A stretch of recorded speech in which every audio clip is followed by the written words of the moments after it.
I had no idea what was going on at the time and spent a lot of time doubting my husband. This was almost 10 years ago. I was in my 30th and had only recently married my husband with my husband. Working so hard even before we married, I expected life with them to be difficult. But he never came home for so long that I felt alone at first. I tried to let my husband relax at home during the rare times he will be at home.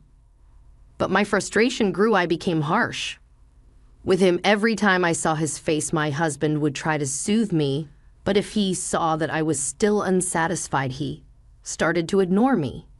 I wanted him to look at me no matter how busy he was with this work, because we were married. This emotion got the best of me, and I couldn't look at my husband objectively any longer. Whenever I would pick a fight with my husband, he would always say, "I'm going to settle down soon, and then we'll go to that island you like." But this never came true. "Work is more important than me, isn't it?" I said. "If so, don't force yourself to come home. I'm tired too, and seeing you so exhausted makes me sad." No matter how many horrible things I said to him, he never took it seriously, and I began to have a nagging feeling that our marriage was coming to an end. Soon after, my husband could tell I wasn't even mad at him and had no feelings for him.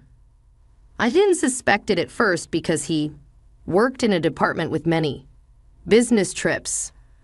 But one day I found a receipt and membership card for a hotel near a house in his suit pocket after he came home from a business trip. The receipt indicated that he had stayed at the hotel on the day when he was out of town on a business trip, and he had accumulated points for more than one night. As a successful businessman who could get the job done, my husband was quite popular with the ladies at work. I guess that he had found another woman to be with. Why should I have a hard time when he is enjoying being with another woman? I went out at 9 in spite of my husband's infidelity and made plans on weekends, too. It was fun for a while, but eventually I grew tired. I was tired of forcing myself to smile and not being able to truly enjoy myself. Perhaps it was finally time for my husband and I to be free. We're both avoiding each other, not facing each other as husband and wife. It would be preferable if my husband was happier with someone other than me. I suppose it's time for me to move on to the next chapter of my life. But this is the husband I used to love, until I realized I didn't want to spend the rest of my life with them. It took a lot of guts for me to ask for a divorce. I also wondered if there was really no other option but to call it quit. But it seems that my husband has a new girlfriend. After days of deliberation, I made a decision and sent a text message to my husband's cell phone. "Will you come home early today? I need to talk to you." I texted him on his cell phone. "I need to talk to you too, and I'll try to leave as soon as possible." He replied right away. I found myself thinking that my husband must not want a divorce, even though I was certain I had made my decision. My husband is also seeking a divorce. Just thinking about it made my heart rise so fast that I couldn't breathe, and I struggled to stand. My husband's heart was not with me. It went to someone else. Let's not cry anymore. At the very least, I should end things with a smile. I made my decision and waited for my husband to return home. It was shortly after 9 p.m. when my husband returned home. He'd lost an unexpected amount of weight.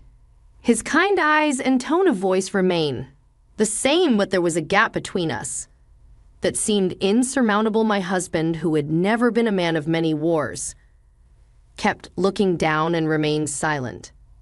Except for a few words while I spoke, I wanted to end the conversation with my husband in a respectful manner because I felt he was making a lot of fun of me. We were a married couple, albeit for a short time and we were about to divorce, so why wouldn't he tell me how he felt? I became increasingly angry and began to argue with him. However, my husband remained silent and listened to what I had to say.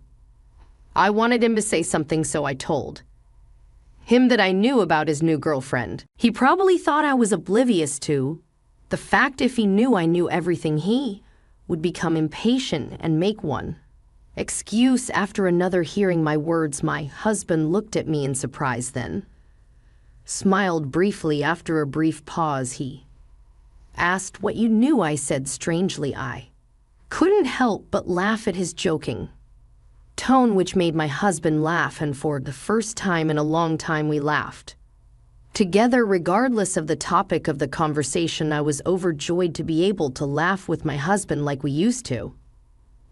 We were able to talk again after that, which was a strange sensation. Perhaps it was because he found out I knew about the affair. My husband's face appeared to be revitalized. Let's stop attacking each other. I don't want to leave you because I don't like you, he said. My husband agreed to my proposal, and we decided to clean our room and share our belongings so that we could leave at any time. They were all precious memories, but they were all things I wanted to keep hidden for a while. My husband has always been a type of person who uses things he's had for years, but today he hadn't hesitated to throw them away.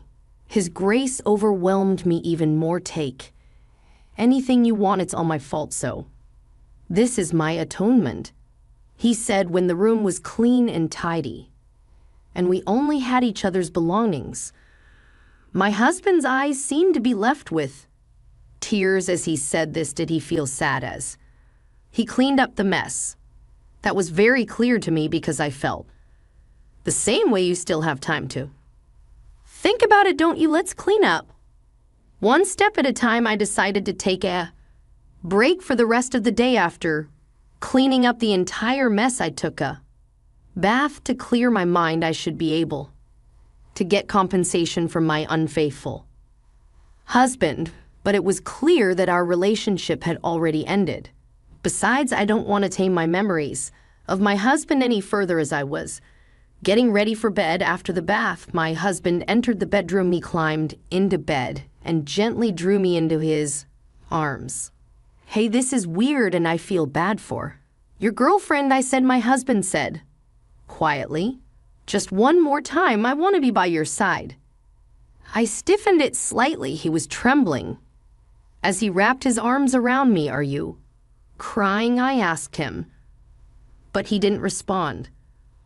I noticed that his body was lighter and more bony as I stroked his back. Are you sure you're well?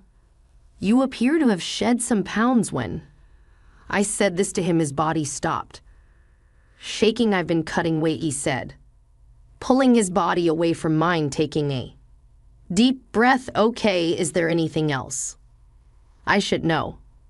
Are you sure you're okay? It had been a long time since I had touched my husband's body, and I was surprised to see how different it looked from before. My husband's physique was always stocky and muscular. Even when he was busy, he enjoyed working out, but he told me, she likes me like this. I was sad once more. He's doing it for her. Why doesn't he just forget about me? If he enjoys being with her so much that he loses weight, I see, then there's no need to cry because it's the last day. Or is it tears of joy to keep my sadness at bay? I said something sarcastic that I didn't need to say. You're still the same. I like that part of you too. I wish you a happy life from tomorrow. I'll be praying for you wherever you are, my husband said lightly. After saying that, my husband began to snore. He was a man who moved at his own pace until the end. I hope so as well. I fell asleep after murmuring to his sleeping face. I overslept the next day because I had stayed up late cleaning up the room the day before. My husband was no longer in bed when I awoke. When I entered the living room, I noticed in a 4-size envelope on the table And when I opened it, I discovered a back book and a slew of documents inside. When I removed everything, I discovered that it was related to a marital property. There was also an unusually large sum of money in the bank book in my name. And I discovered the divorce papers in a small envelope my husband's section had already been filled, so all that remained was for me to complete and submit mine. In a panic, I dialed my husband's cell phone, but it was disconnected because it appeared to have been canceled. I spent several days asking about my husband's whereabouts with his parents and friends, but none of them would tell me. I had no choice but to contact his company, where I discovered that my husband, that workaholic, had resigned a few months before, who would have made sense if he made a new girlfriend and left. But why go to such length? Why didn't anyone tell me anything? I've grown suspicious of people, and there appears to be no way to contact my husband. The mental fatigue that had been building up since before the divorce nearly crushed me. My husband had gone to the trouble of arranging compensation for me, and now that I was free, I decided to spend some time in a place I really enjoyed. We arrived at the remote island, which took nearly a day to reach from the mainland. The island was depopulated, and about 3,000 people live there. I have visited the island once with my husband and was captivated by his natural beauty and the slow flow of time. My husband promised that we will return to the island once this work was completed. I miss my husband, but maybe what I need now is the peace and quiet of that place I quit my job and moved to, this remote island, a few months later, after renting the house to someone else. It was a risky move on my part, but I knew I couldn't stay in my house any longer. I'm not sure how my husband paid off the mortgage, but I know he worked very hard, but there were too many memories to keep living along in the house. However, I didn't want to waste my husband's efforts, so I didn't want to just let it go. There are many strange things, but I can't ask my husband about them anymore. I plan to spend time on his quiet island, relaxing and letting myself go. I began to adjust to island life and became acquainted with my neighbors. I had enough assets to live a normal life without working, but I realized that doing nothing was even more depressing. So I started working as a sort of helper, assisting the elderly neighbors with their problems. I was initially treated as an outsider, but as I became more used to the work, I was relieved to be accepted as one of the islanders. As I was settling in, I learned from a co-worker that a new client had arrived from the main island for medical treatment. He had become ill and had chosen this island as his final residence because there was no treatment available. Moving to this island with no medical facilities would be difficult unless you are very prepared to move to this island. In that condition, I was thinking that being in charge would be difficult when the new client asked for a visit, and I was the only one free. I had heard about his medical condition, so I was nervous. As I went to his house, we arrived at the small house on a hill with a view of the ocean. The house had been vacant for a long time and had been renovated to the point where it was livable, but it was really just enough to keep the wind and rain out. I questioned whether this was the best place for him to spend his final days. With concern, I rang the doorbell. Come in, a small voice said, barely audible. I gave my usual greeting and entered. I found my client sitting in front of a window, the sun and wind streaming in. I couldn't see his face because it was backlit, so I squinted as I approached. "It's a pleasure to meet you today, sir." As I looked at the face that I had turned to me, I was speechless. My husband, no, my ex-husband, sat there. We were both taken aback. We just stood there staring. My husband initiated the conversation. "You found me out," he said. He was mischievously smiling like before. "What exactly are you doing here?" I was so confused by my husband's presence, the fact that he wasn't supposed to be there, as well as the information I had heard at work that I couldn't speak properly. My husband grabbed my hand and forced me to sit next to him. He sat next to me and held my hand until I relaxed. I couldn't think of anything to say to him, and as I sat there, I heard a voice at the door. I wiped my tears and opened the door, where an elderly man stood. He seemed surprised to see my tear-stained face, but he bowed, went inside, and sat down next to my husband. "How are you doing today?" he inquired. He spoke in a soft voice. My husband said that there was nothing unusual and began chatting with him. The elderly man was most likely the island's only doctor. I remembered my colleagues telling me that there were no inpatient facilities on the island and that the clinic nurse and doctor were the island's lifelines. So it appears that my husband came to the island to spend his final days here. Although it was his decision, I listened intently to their conversation. I was wondering if there was anything I could do to help. My husband's doctor left after about 10 minutes of casual conversation. I couldn't help myself and run after him. I guess my flustered appearance startled him again, but when I told him of our relationship, he seemed to understand. I questioned the doctor about my husband's condition and future treatment, but he said I can't tell you without his consent. Maybe he felt sorry for me and said he won't be able to walk by himself very soon. It seemed a shame for him to spend his final days alone, so please be there for him. I was stunned. What became of my husband's girlfriend? I returned back to the house with heavy steps where my husband was waiting. My husband appeared to have anticipated my questioning the doctor and greeted me with a smile. "You're back." I couldn't live without my husband, so I asked him to let me spend the night. My husband's house was only a few pieces of luggage and a couple of foodens. It was the first time I'd slept with my husband since we discussed divorce.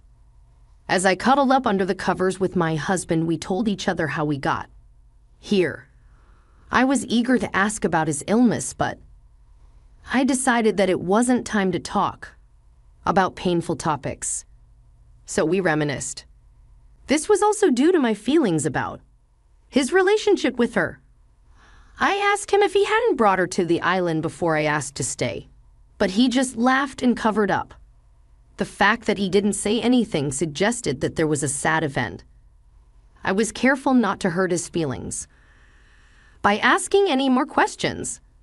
The next day, I informed my employer of what had occurred and decided to take some time off. I want to spend what time my husband had with him. I took my husband, who couldn't walk very far, around the island in a wheelchair. There were places I remembered from my previous visit, places and scenery I wanted to show him for the first time. It was satisfying just being together. I wish we'd been disclosed when we were married. Even after my divorce, I discovered that the feelings I had grew stronger. But there's nothing I could do about it now. My husband will be confused if I told him, like friends, I would stay by his side. The good times were fleeting, but the disease was gradually taking its toll on my husband. His physical strength had deteriorated to the point where he could no longer go out or even take the long-awaited walks. Even daily tasks became difficult, and he began to doze off and fall asleep more frequently. The doctor came to see him every day, but the only relief was that he was no longer in pain, and I couldn't believe that this was natural and that he would leave me so soon. I nursed my husband, never leaving its side for a second, so he wouldn't be alone when he awoke, which could happen at any time. Sometimes he'd wake up and tell me the rest of the dream he just awoke from, and other times he'd tell me about long ago. Memories as if they just happened. I loved every moment in this love, exacerbated my sadness. My husband gradually stopped waking up. After that, when we stopped talking, I stay by his side, reading his favorite books and telling him about the sights and sounds I'd missed so he could understand. I wanted to tell him about a beautiful sunset one day, so I held his hand and tried to speak to him. My husband's hand was cold to the touch. He was barely breathing, and his chest moved in an unnatural way. I panicked and called the doctor, who said he will be there right away. I waited for him, feeling as if my heart was being ripped out of my chest by the out-of-control situation. I hoped it was a misunderstanding. I wanted to reassure me that everything will be fine. However, when the doctor arrived, he took a look and said, "His blood pressure has already dropped quite a bit. Let him go in peace. I believe he wants you to stay with him. So I'll sit this one out, don't worry. I'll be right there if anything happens. So please stay by his side." The doctor then said goodbye to my husband and walked out. So the time has come. I knew we would come, but it was unbearable. I was delighted to have met you. There were some challenges, but the truth is that I adore you. I helped my husband's hand and whispered in his ear. Then my husband gently squeezed my hand back. It was medically impossible, but I clearly felt it. Soon after, he took his last breath and died quietly. I couldn't stop crying, but I was glad to have been there for him at the end. I was so busy after he had died that I didn't have time to mourn until after the burial. When I finally got home after cleaning up my husband's belongings, I noticed that mayo had accumulated like a mountain. I was struck by the nostalgic handwriting I discovered as I went through them one by one. My husband had written dozens of letters. I wondered how long it had been since I had spent every day with him, trying to keep as close to him as possible. His letters started on the day of our reunion. My husband had moved here in the hope of seeing me again, but he didn't expect to actually find me here. It was difficult for him not to notice how surprised and delighted he was at. I couldn't stop laughing at how funny my husband's letters were. And the fact that my husband felt that way was the best compliment he could have given me. A date and a letter indicated that he had been posting it every day, but his handwriting became more dirty and the length of the letter became shorter as the days passed, clearly demonstrating the progression of his illness. With sadness, I continued reading, but my eyes stopped at one point. He had written the truth about our divorce. My husband's illness started during a marriage.